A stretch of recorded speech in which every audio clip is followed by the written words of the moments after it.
Welcome to Geeks of the North, a hobby and gaming podcast in the Bill Province. We're here to paint some miniatures and talk about the hobby, so why don't you sit back, relax, grab a paintbrush, and enjoy the show. Hey everyone, welcome back to Geeks of the North, your hobby and gaming podcast from the Bill Province. As always, I'm your host, Paul Filio, here with the one and only Antoine Bergeron. Hello. How's it going this week, Antoine? Doing good. You? I am hanging in there. Good is a stretch, but I will go so far as to say I'm not dead.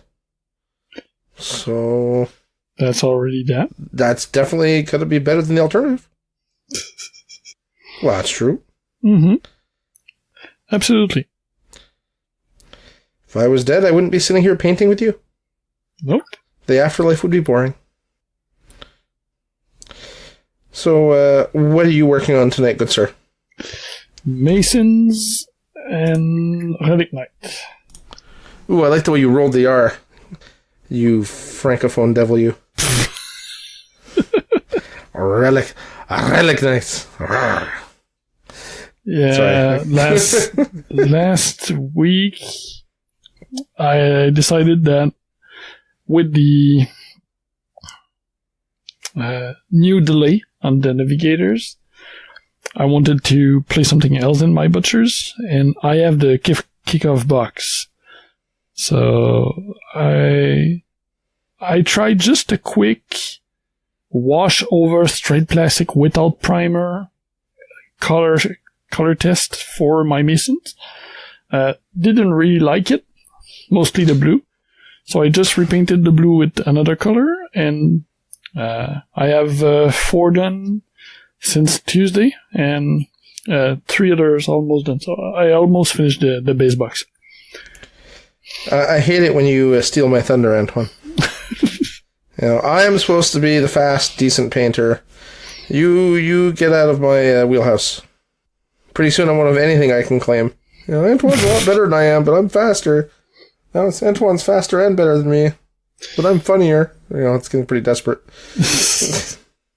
I must say, with every model, I'm taking more time, so there's the bad habits that are yeah, the bad habits that you actually want the models to look good. Shame on you, Antoine.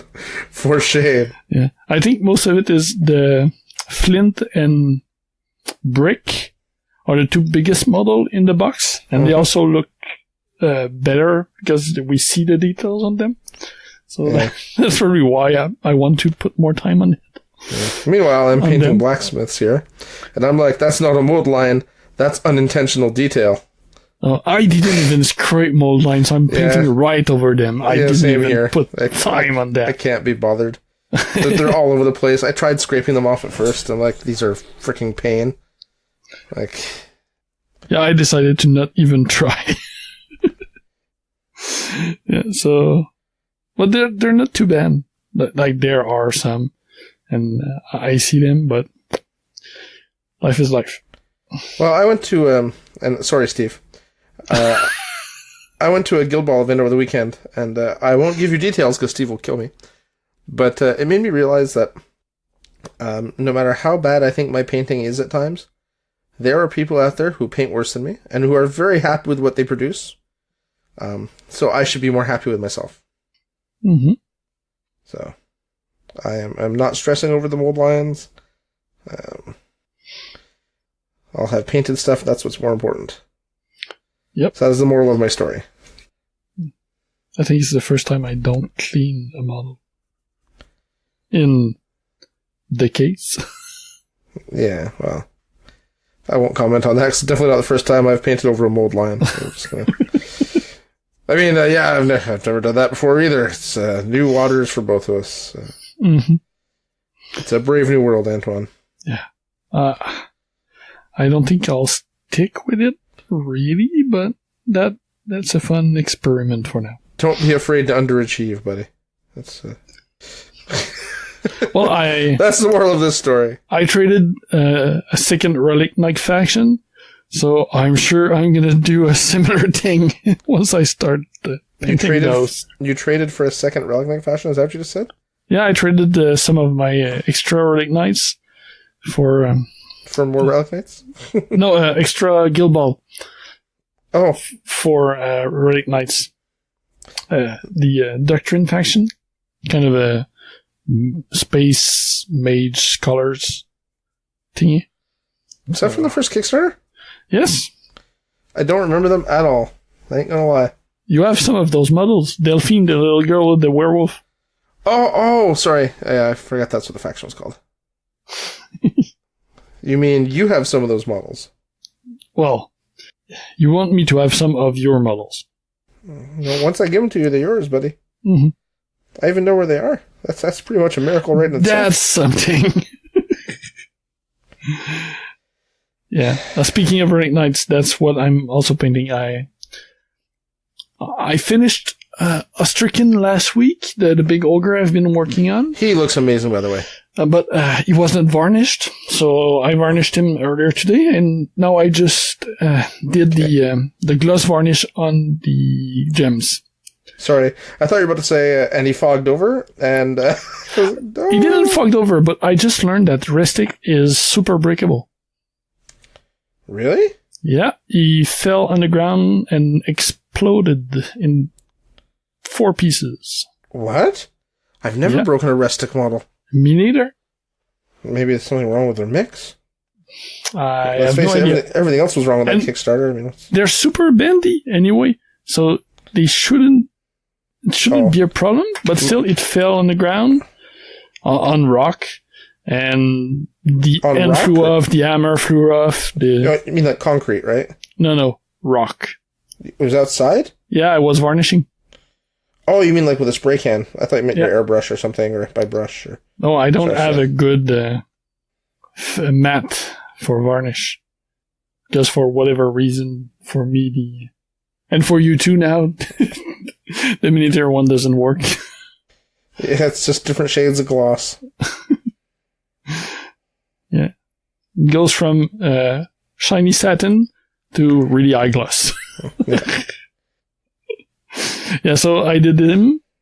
I had to reglue piece. I'll have to, during the evening, paint Touch over up? some of the... The seams? No, the seams are not too bad. They were mostly in parts where it won't show too much. No, it's the paint chips. A chip too? Wow. Yeah. Well, I think they're... Well, I guess plastic where was it scraped. snapped, right? Yeah. So So a couple of chips. I'll do that. And I also have my Relic Knight Francis Mallory, the first one that comes in the star. I started to work on him before doing the Masons, so I should finish him. He's a lot less fun to work on than the Ogre was. Yeah. the ogre had a lot of difference in character. scale, the amount of detail, and the precision of the detail in the middle really shows. Stand out? Yeah. Yeah. That's brutal. But that's about it. What are you working on? Still on your blacksmiths? Yeah, I got, well, it's still, I haven't really worked on them in 2 weeks. In fact, the model that is 99% done from 2 shows ago, I have to put eyes on him. He's still got the white sockets he had when you saw him. Oh. I haven't got up the nerve to try painting pupils with my super shaky hands. Oh, by the way, when last week we did record, for people who didn't see the post on the social medias, but the gremlins ate the audio. Well, no, I have the audio. It's yeah, just, but it's not really usable. So well, let's just say I wouldn't want to release it. Yeah. It's other people would, maybe. but I won't do that. So we asked the guest on, so we will arrange and re-record that. Yeah, we had the Soonish. lovely miniature mistress on. Mm-hmm.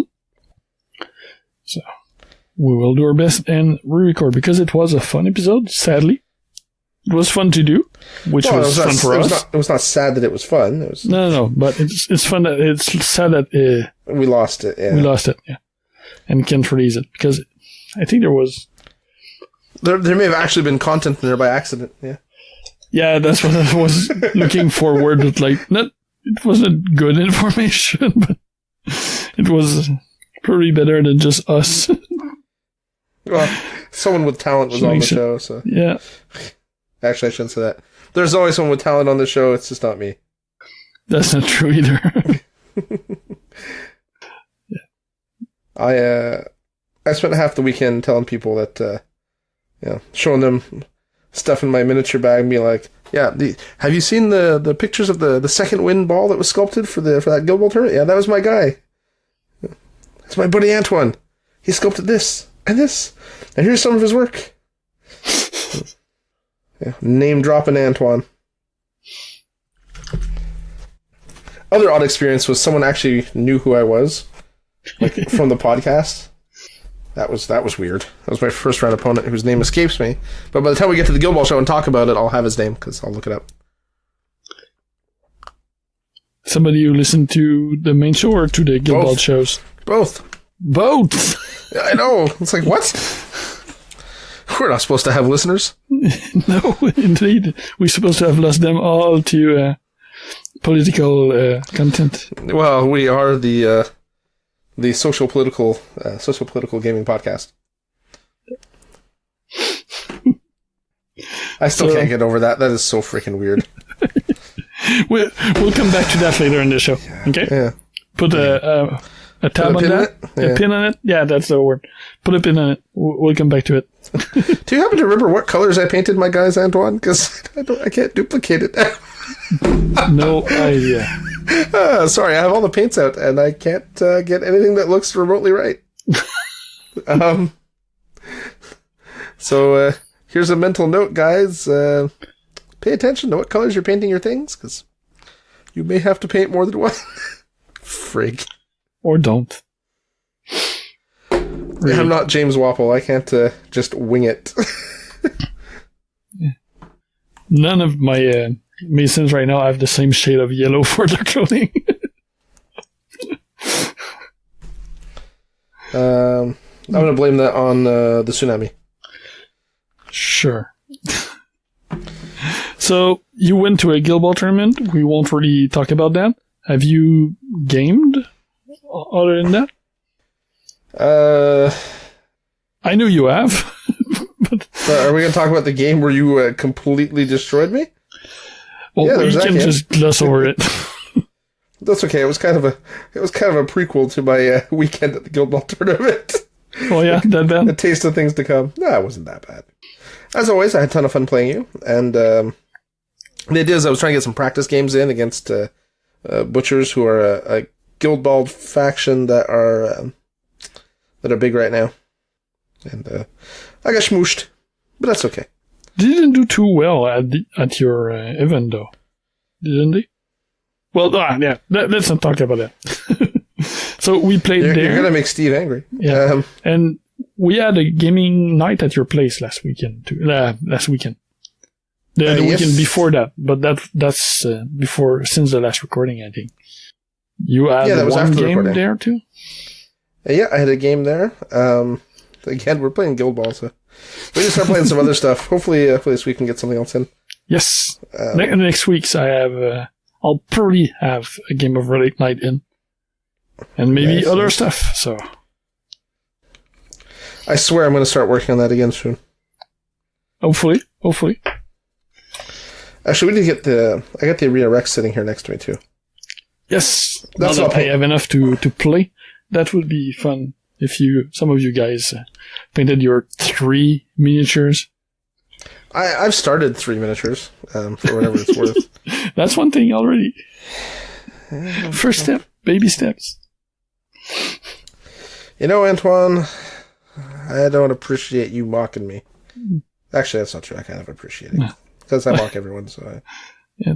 Today on the chat, we were talking about games I would like to play, and it looks like most of those small games right now, there's no longer opens for, so I'll have to play them at convention or travel to play. It's hard to even travel to play for some of them, right? Because no one's playing them. Pulp City is a great example where it's an awesome game, but I have to go to Maine to play it. It's kind of in a holding pattern, right? Yep. Is that this color? It is now. Okay. Jesus, this is going to be some precision painting here, Antoine. Let me tell you. I've got the size 8 round here. I am slapping on the color. Yeah, you've played only Guild Ball, and that's the only thing I've played too. I played a game with you and a game with Steve. So, not much new there to talk about, sadly. Yeah, but we'll get that fixed. What the heck is going on with this guy? Mm-hmm. I have a hard time, I'm painting these models, and it's a real challenge sometimes figuring out what the heck I'm looking at. Because parts don't seem to line up properly, and it's just I don't even know. I'm figuring no one will look at it that closely, so I'll just paint and pray. That seems to be a good strategy here. Yeah, I think that's a good plan. Yeah, so I saw you talking today in the chat when I was supposed to be working about wanting to play some other games. I was thinking what we could play this week.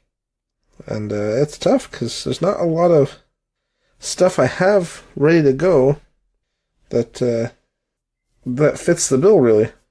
Yeah, I know. It's not even that I'm not interested. It's just that I tend to pick games in spurts, and I think a lot of miniature gamers are like this, where they get something on the mind, and they paint that to the exclusion of all else until they burn out of that, and then they switch gears. Mm-hmm. That's kind of the way it's going here for me. I think I'm doing that, but at an extreme fast pace. Yeah, I'll... The switch in mind, not the painting. Yeah. I knew what you meant. And your painting's been pretty fast lately, too. I mean, let's face it, you're setting some new records for yourself right now. For myself, yes.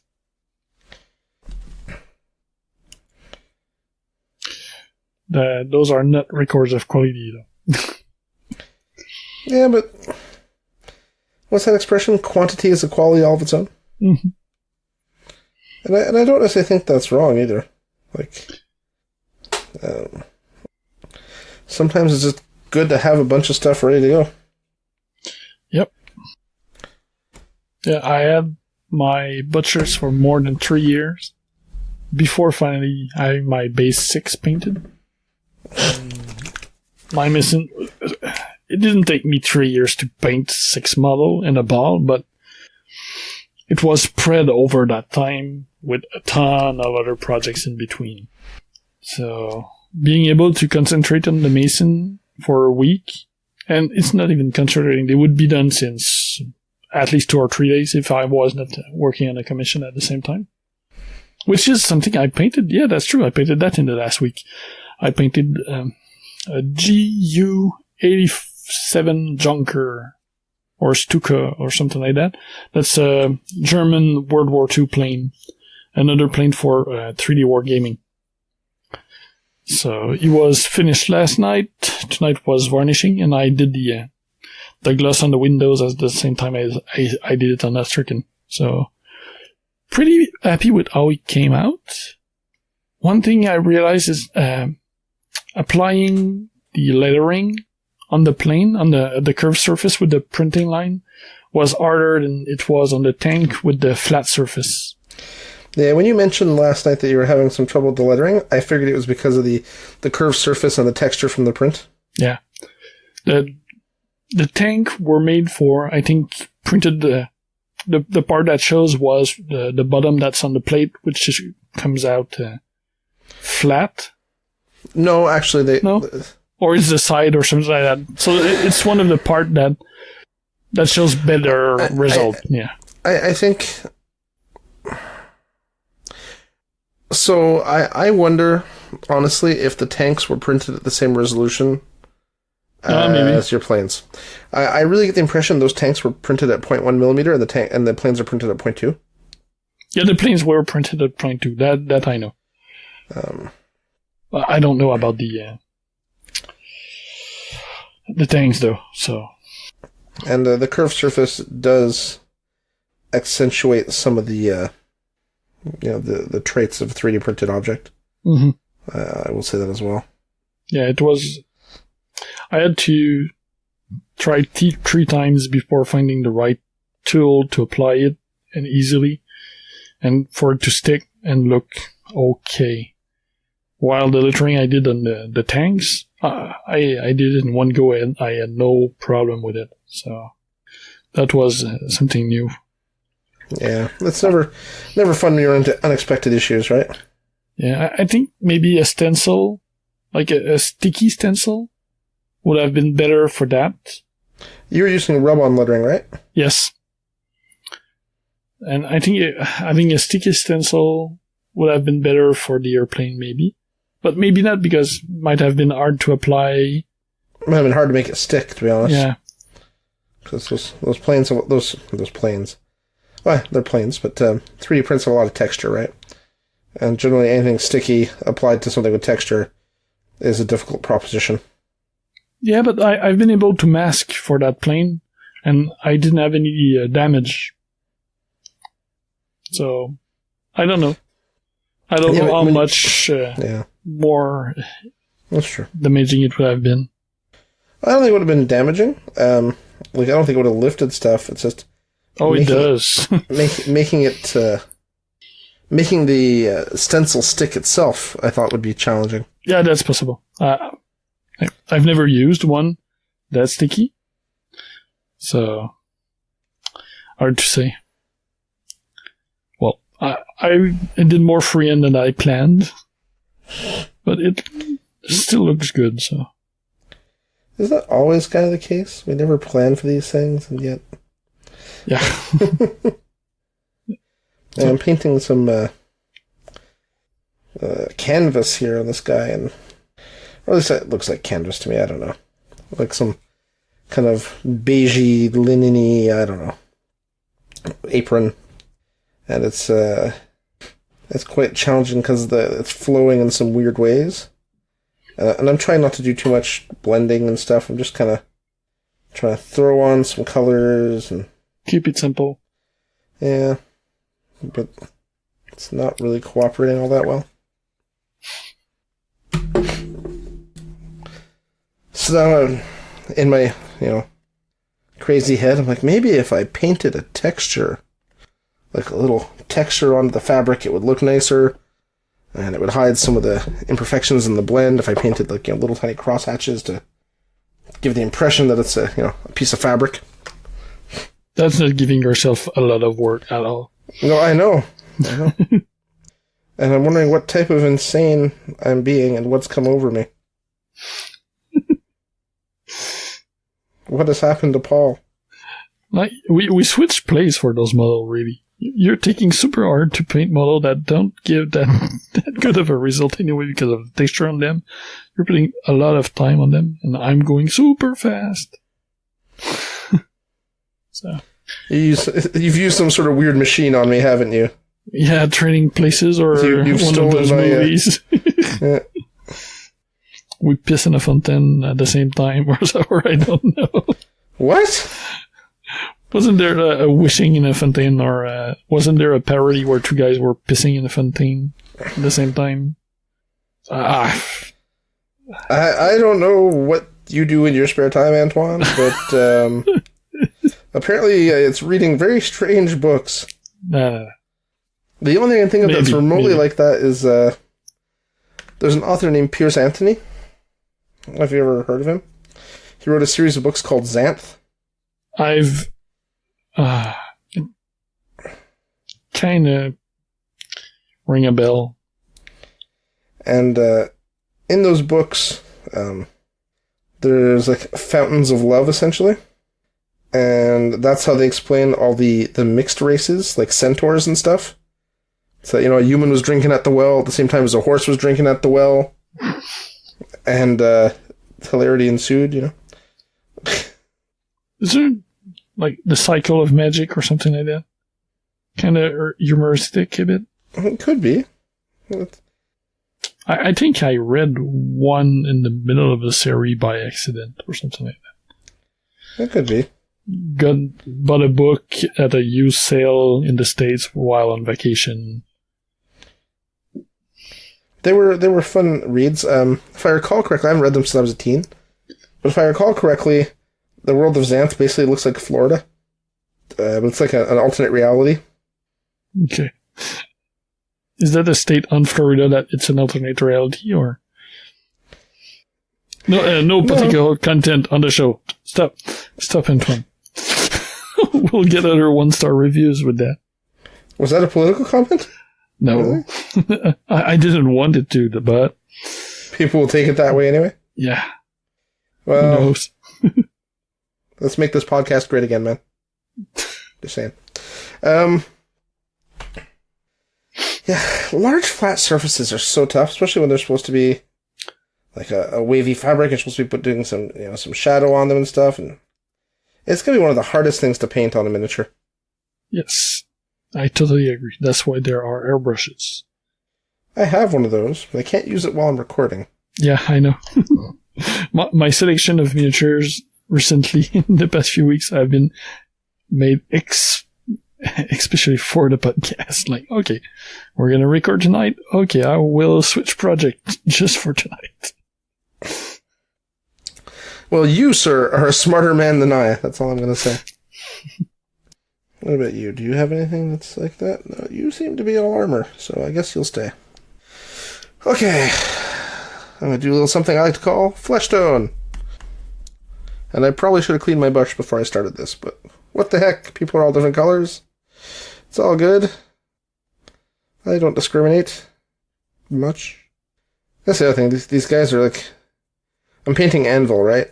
So, for those who don't know, he's a giant, muscly blacksmith type guy with, like, incredible Hulk-style proportions. So he's going to be a good practice on flesh tones, you know? Yeah, a lot of it. Well, he's all flesh tone. And not too long ago, this was the type of model I would have dreaded doing. And for that reason I just mentioned, right? Like, big flat surfaces, not a whole lot of texture hide stuff. You can't... that tried and true base coat, wash, highlight technique won't get you very far in a model like this, right? Mm-hmm. It can work, but it's still not going to work great. So these are like the type of things I seriously need to practice more of. What about you? Do you feel there's anything that you really need to work on as a painter? What is your kryptonite, Antoine? Procuring good brushes. Okay. Yes, that's definitely a challenge for you. Especially since you were here with a pile of brushes last week and we forgot yet again to give you some. Yeah. No, on a technique level, you mean? Or something like that? Yeah, or just something like when you paint it, you always have to work extra hard on it, or... Flesh. Big problem with flesh tones. Now, having seen your butchers, I find that hard to believe. Why do you think it took 3 years to do 6 model? There's a lot of flesh on some of them. Boar took the longest, and not just because he's bigger, it's because he's bare-chested. Yeah, that's true. I can see that. That's the main thing. I would like that's not a requirement at all, especially not for casual game level painting. I would like to be able to do a passable, realistic, non-metallic metal. Like I can do an anime style one, or a chibi style one, or an exaggerated one, like I'm doing with the blacksmith, but I have something realistic. Applying lights and color the right way, reflections, stuff like that. That's something I would really like to be able to do, but that's way over my head. And I think it's especially eye level too. So it's normal that it's not easy. But. Yeah, I think So my take on that is you have all the necessary skill set. It's just the knowledge of where the light placement goes and the willingness to take the time to do it, because it is not quick, right? Oh no, for sure. And I did try, and the result was not that great. Are you talking about the models for Westphalia? Yeah, it was Westphalia, right? Yeah, for their Dark Eye line, the German RPG. Yeah, I don't know, man. I thought he came out really nice. You're talking about the guy that was based off the model that was based off the player, right? Yes. Well, I did too, and I tried. There was more metallic on that one, Sir Gerald or Robert, one of the two. Sir, what's his name of the Husemeritzes? Yeah. I thought you did a great job on him. I won't lie. Maybe it wasn't as nice as you wanted it to be. That's possible. Yeah, that's what it is. I don't think the result was bad. I was pretty happy with a first try, but I would have hoped for the time put on it for a better result. How did your client feel? The client was super happy, so that's fine. That's not a problem with me, usually. But I'm the only lucky one when it comes to that, eh? Might have been a problem with scale too, because most of the nice, realistic metallic I see are on the bigger scale pieces. Those were small, realistic 28 mil. Yeah, true scale 28 mil is awfully tiny, right? Yeah. I mean, we're talking Infinity first edition size there. Yep, so in the same ballpark, yes. So a part of it might be from that, but there's also a big part from knowledge I don't have too.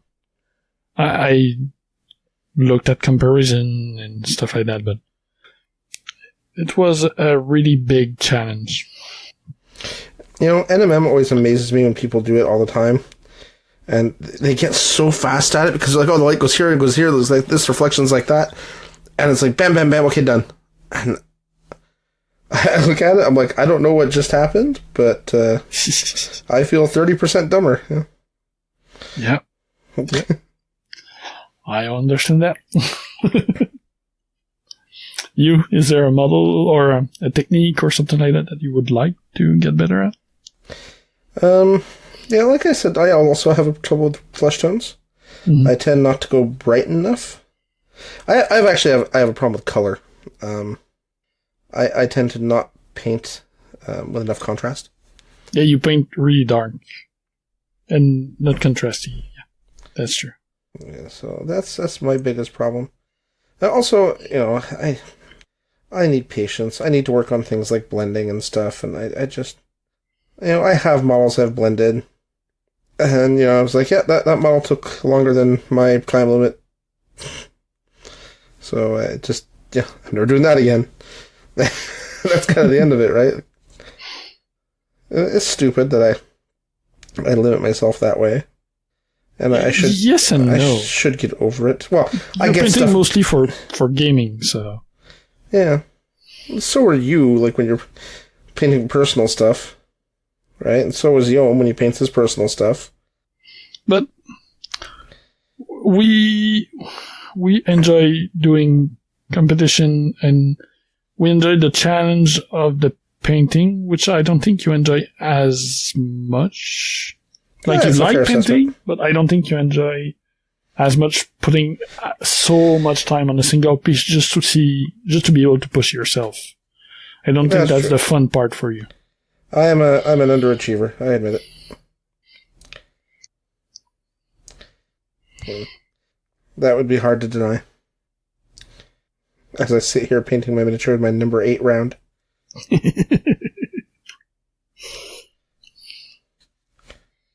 That costs about 50 cents. If even that. No, I think they work out to about 50 cents each, don't they? It's $5 for 12. What is that? That makes them less than 50 cents, doesn't it? Never mind. But it was $5, so that's probably about that. 50 cents Canadian. Yeah, that's a good point. I forgot exchange.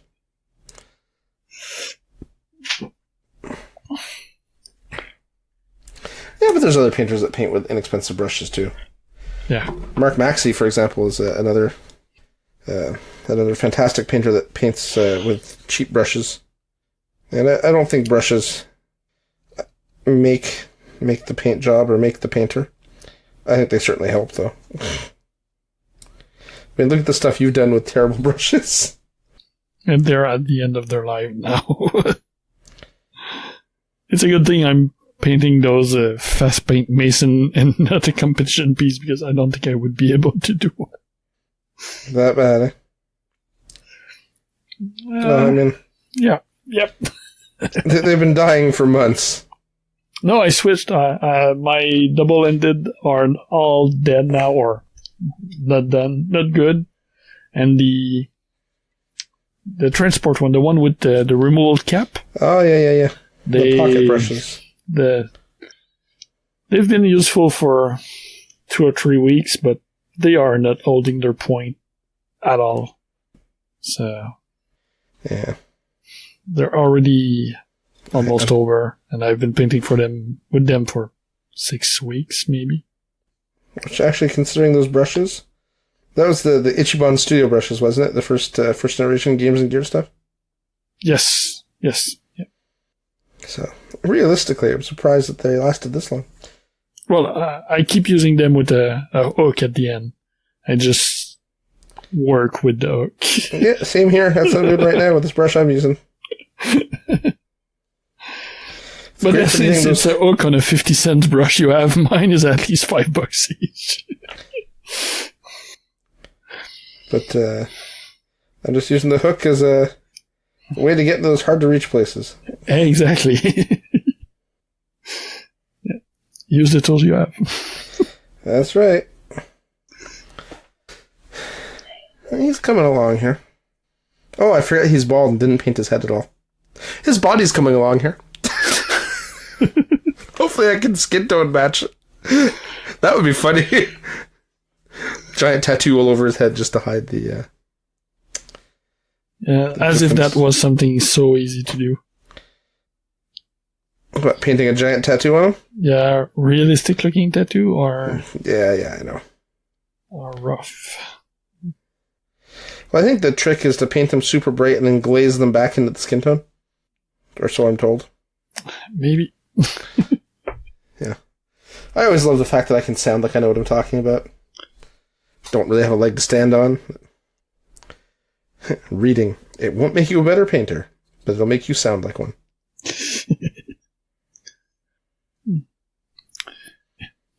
Earlier I mentioned a pin on the review.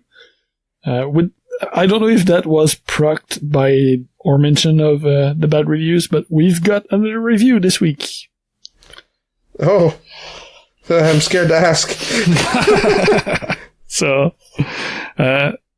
it's a good one. So, by Slave 1A. No idea who that is. Okay. That might be somebody we know, but it's his iTunes username. I was going to say, is that Mike? Maybe. Mike the Spieler? might be Jordan. Who knows? So, great mini hobby podcast. 5-star. After a hiatus, the core show is back and they're still fun to listen to. Good hobby rambling with some funny ramblings. So, it's better than the last one. Yeah, well. Hard to be worse than the last one. Too much politics, Antoine. I keep telling you, tone it down. But you're like, oh no. You're all like, this is my outlet. Yep. I eat politics for breakfast. Yep. Well, that explains your size. Oh. I meant the fact that you're tall, not. Yeah, sure. I don't call anyone fat, Antoine. Sure. Glass houses and throwing stones, not my way. Yeah. So cool. It's cool to have reviews, any type of reviews.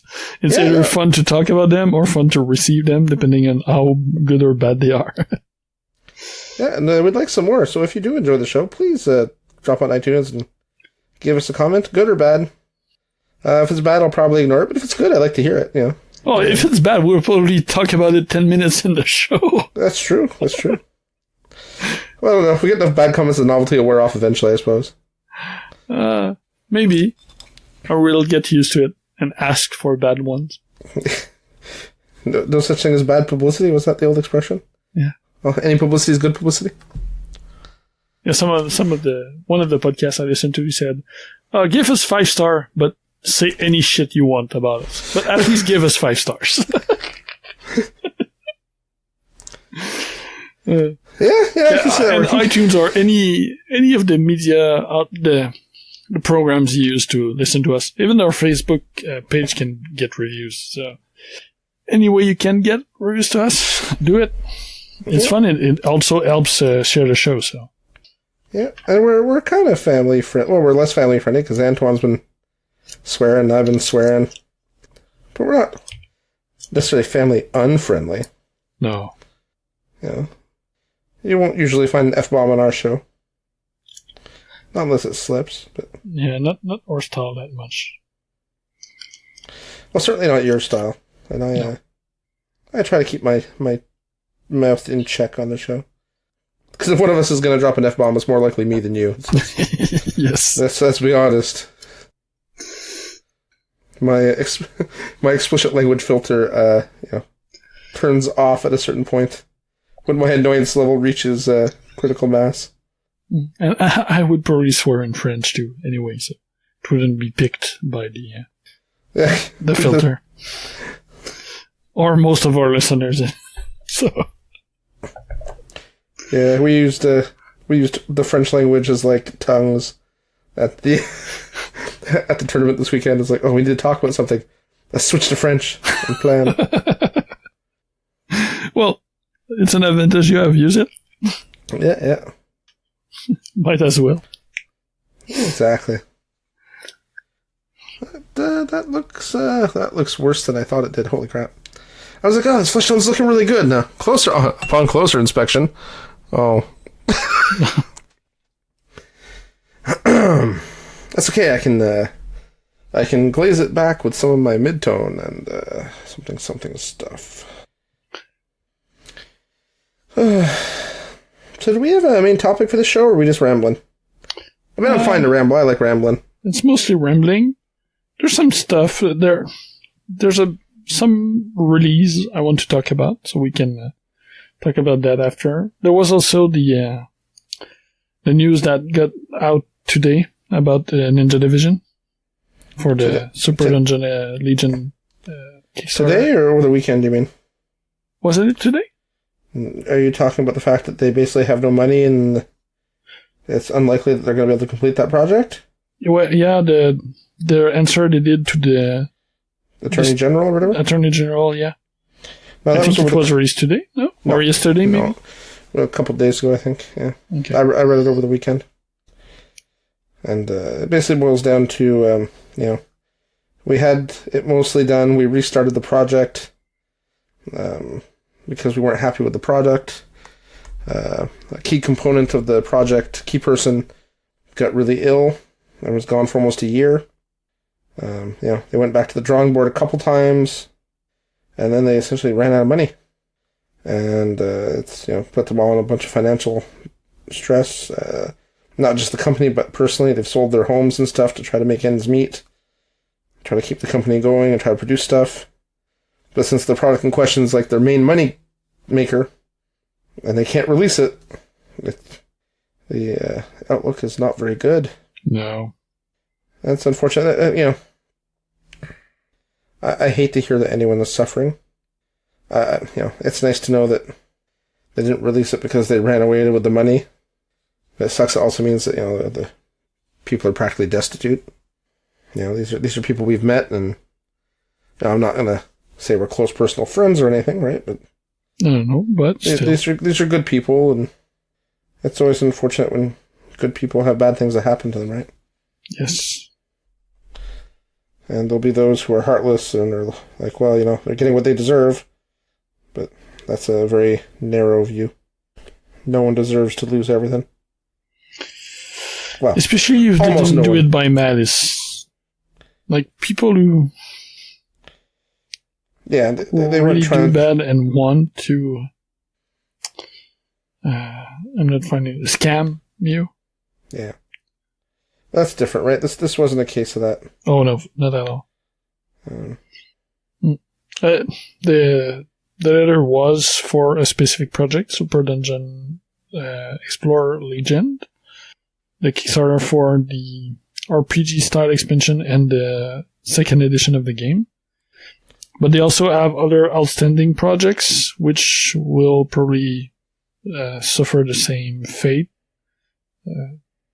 The funds for those were probably kind of put apart, but not too much. So that's probably explained some of the silence regarding Super Relic Knights 2.0. And I think they also have outstanding figures for Way of the Fighter or something like that. Yeah. Well, that was their most recent project, wasn't it? Yes. I think the game is out, but not the models, because the models were optional. It was an add-on and not part of the main game. And I think that's the part that's not out yet. But I think the game is out. This is too bad. Yeah, I don't want anyone to lose their shirts. And...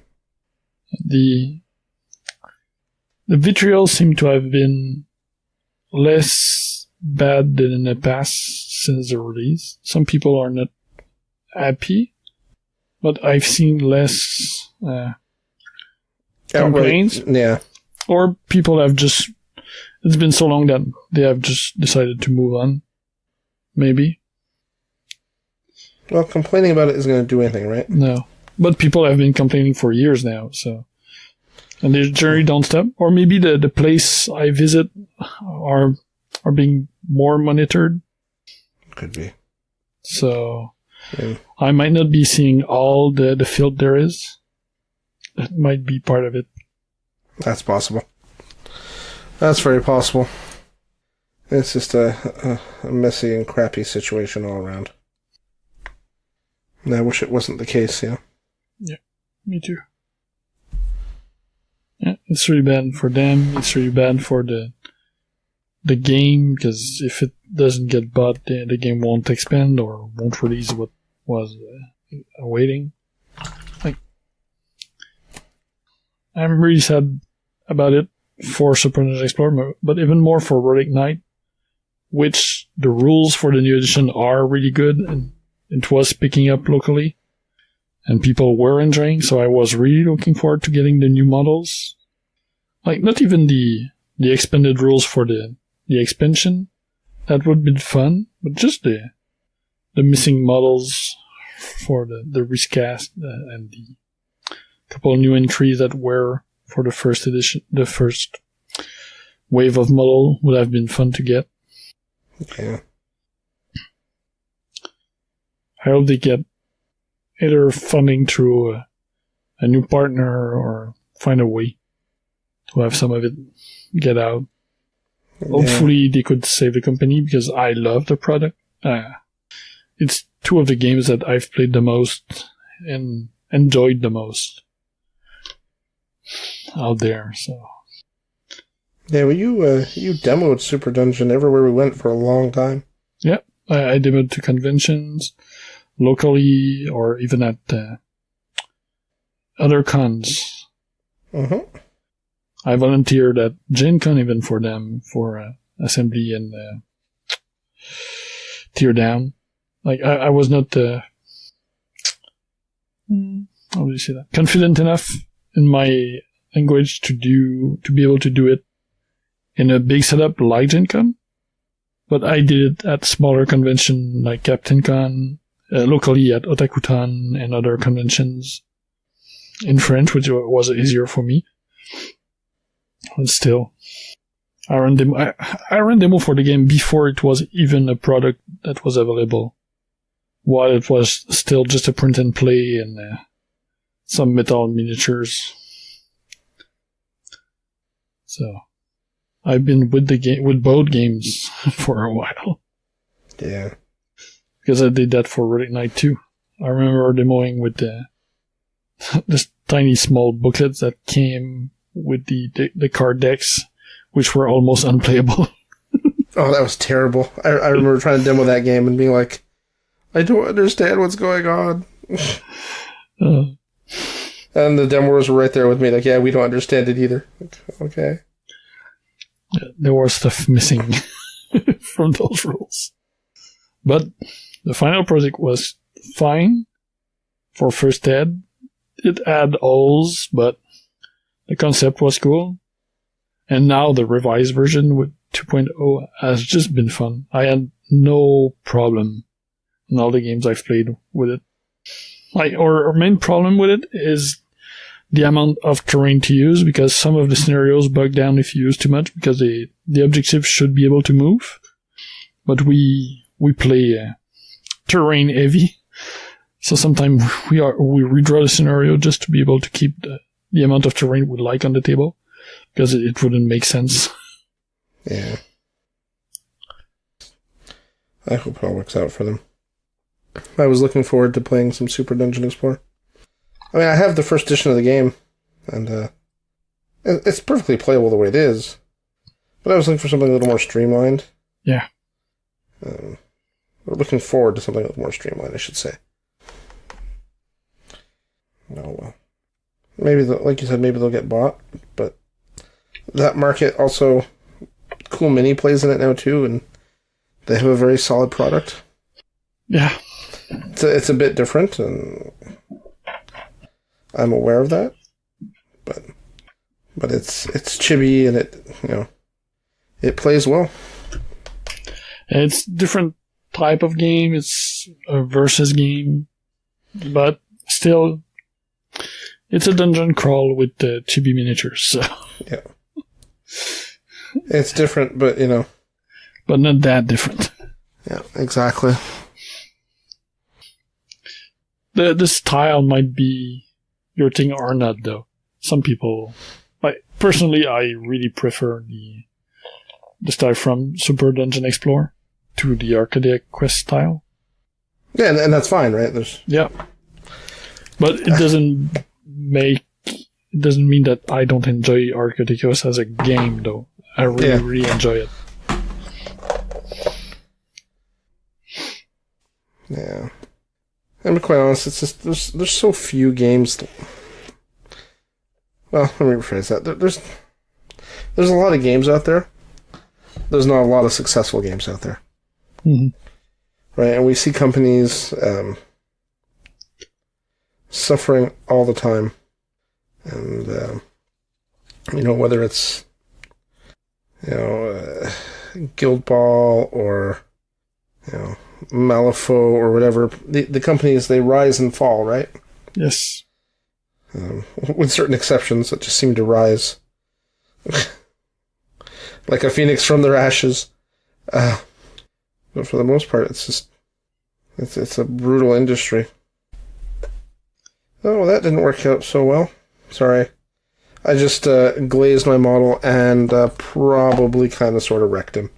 Oh, no. Yeah.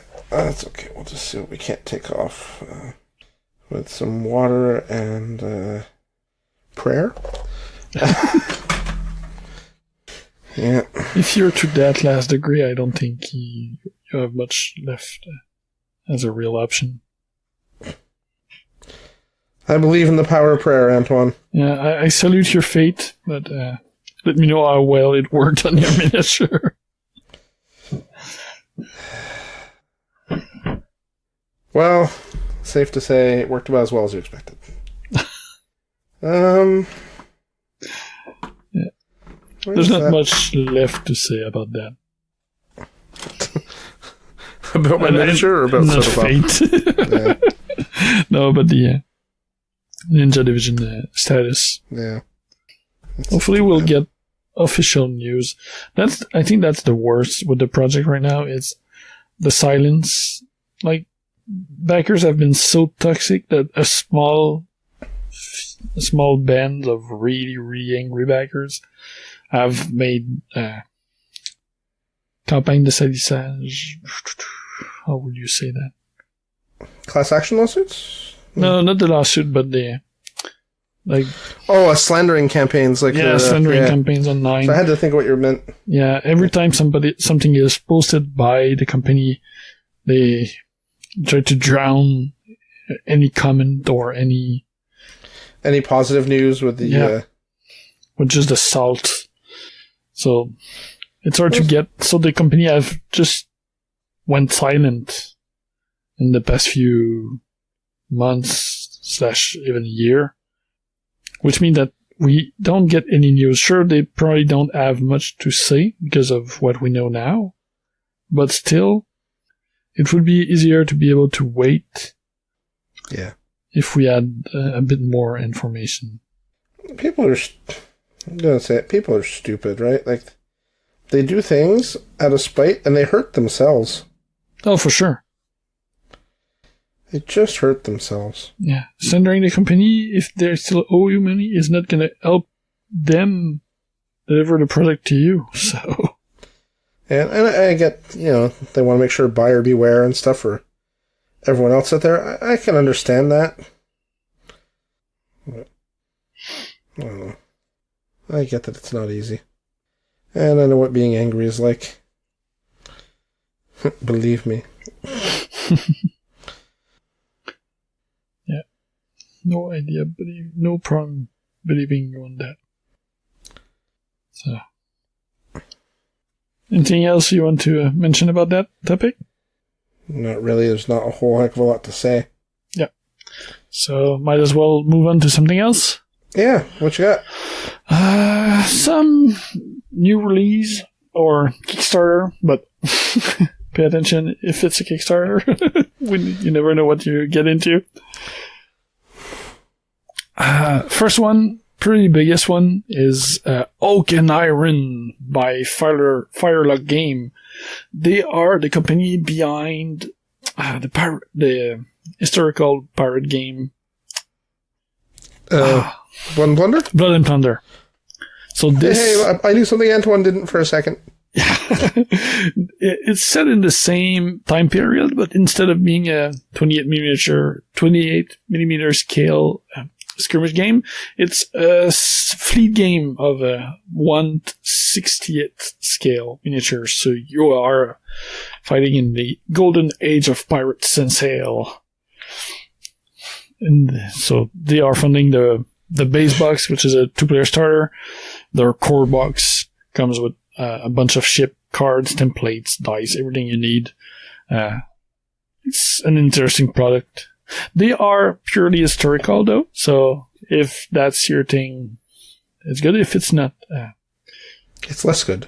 Yeah, it's less good, but it's not like there's many other viable options for fantasy-based fleet games right now. So... Spartan Games went away, right? I'm trying to remember. Yep. The company has been bought, but I think the only license that's been used is Discipline War. That was TT Combat that bought them, right? Wasn't it? Or was it? Oh no! It's it was the other one. Wayland Games. Yeah. Offshoot. And they've merged the fluff with the Wild West Exodus. Yeah. But the other games from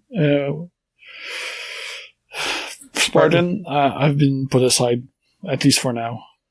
So, who knows what will happen with Uncharted Seas eventually? Probably we won't see it, but maybe. Yeah, who knows? That's sad. However, if you're into the historical pirate side, Okinawan really is a nice one to look at. Who doesn't like pirates? Yeah. If you don't like pirates, we can't be friends. That's the way it works. Yeah. And the guys are super involved. They do a ton of podcasts. They go to multiple shows. They've been playtesting a lot, even public playtesting. So you should at least take a look. And it's not that much. A core box is $69 US. Yeah, that's as far as miniature games go. Yeah, for a 2-player starter, that's a pretty good entry price. Mm-hmm. Absolutely. Yeah. The game is fun. It has reached its goal several times over, and they still have 3 weeks to go. Well, just under 3 weeks by the time we'll release, so that's pretty cool. That was the first one. Second one, that's something we already mentioned in the past in one of the news show. I don't know if you remember the Canitaurs, the dog centaurs. Yeah, of course, with all the different themed, like, dog centaur things, yeah. Yeah, by Punga Miniatures. Yeah. So they are running a Kickstarter now for more of them, and also they have introduced the Felitaurs, which are the cat centaurs. There's, I think, 5 cats available now, 4 or 5 cats, and at least a dozen dogs. 16 Canitaurs. Some of the ones that were previously released as miniatures, and the other ones which are part of the Kickstarter. The choice is really large, and they even combined with our company to release special cards for D&D 5th edition to be able to play them. That was recent. Yeah, I saw that. And I had to chuckle. I love those little kooky products. There's an RPG for dogs. We mentioned, I don't remember if we mentioned it on the show when it was running on Kickstarter, but I know I talked with it about it with friends. So, and you're playing dogs in a kind of a post-apocalyptic world, so those Canitaurs could fit. Yeah, it's another project that's really successful. They had a goal of 5,000 euros. They're over 30,000 euros now, and they still have by the time of release around 3 weeks left too. So it's stretch goal galore now. Yeah, well, the internet and cats, it's or cute dogs. Yeah, or cute dogs. The center one is a corgi, so it shows well. There you go. Apart from that, yeah, let's go for our last one. We'll keep the rest for next week. Rangers of Shadow Deep, a tabletop adventure game. This is a new game by Joseph A. McCullough. I'm sure I butchered the name. He's the designer. I'm sure you butchered the name too. So of Frostgrave. Okay. But this one he is not releasing with Osprey, so it's a solo or cooperative games, but miniature games. There are not a lot of them. You play rangers that goes and protect the wildlands around a kingdom. Didn't you say Waterdeep? No. What is it called? Oh, Shadow Deep. Okay. Yeah. It's not associated with D&D or Forbidden Realms. I was all confused for a second. It's based on a similar system to Frostgrave, but with some modifications. And you can play solo, you can play co-op. So it's a cool concept. That's one I will be looking at, just maybe to be able to play with Theodore instead of playing against him. I don't think he would enjoy that as much, but playing together and trying to fight creatures would be fun. Teaming up with Daddy's always fun. Yeah, and that would be a good use of my chibis. Yes.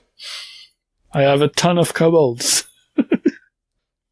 And strange forest creatures from the Forgotten King box too, so. Yeah, we have all kinds of them. Yeah. And a bunch of monsters from the Impact Kickstarter. Exactly. Ton of options, even if I just keep in the chibi realms. Yeah, I was going to say, there's no lack of chibis in your collection. Yeah. So, it's pretty affordable. It's $20 for the PDF. So, that's all you need. The rest, you use your own collection. It's hard to go wrong at that price. Yep. And that's it for this week. That's enough for me. And, I have other stuff, but we'll keep it for next time. They are not Kickstarter, so we can talk about them when we want. Sounds good, buddy. Have we rambled for enough this week? Yeah, we're around over an hour. So okay, yeah, that looks surprisingly like a podcast. It snuck up on us again. I like this new format of show where we get to blah blah for an hour and call it content. I like it. It's therapeutic. All right, buddy. I guess I'll let you go. It's time for me to stop mangling these poor models. I don't know what they did to me to deserve this, but the torture must end. So I will clean my brush. A little bit, anyway. All right, man. I will talk to you next week. Bye, geeks. Thanks for listening to Geeks of the North. If you want to contact us, you can email us at geeksofthenorth@gmail.com. Like us on Facebook at facebook.com/geeksofthenorth, or follow us on Twitter at geeksofthenorth. You can follow me, Paul, at prfilio, Antoine at Eltonio Berg, Steve at B_Steve, and if you really feel the need, I guess you can follow Yom. He's at Yomasta. Breaks and outro music by Ladrave. You can listen to them at ladrave.bandcamp.com. See you next time, geeks.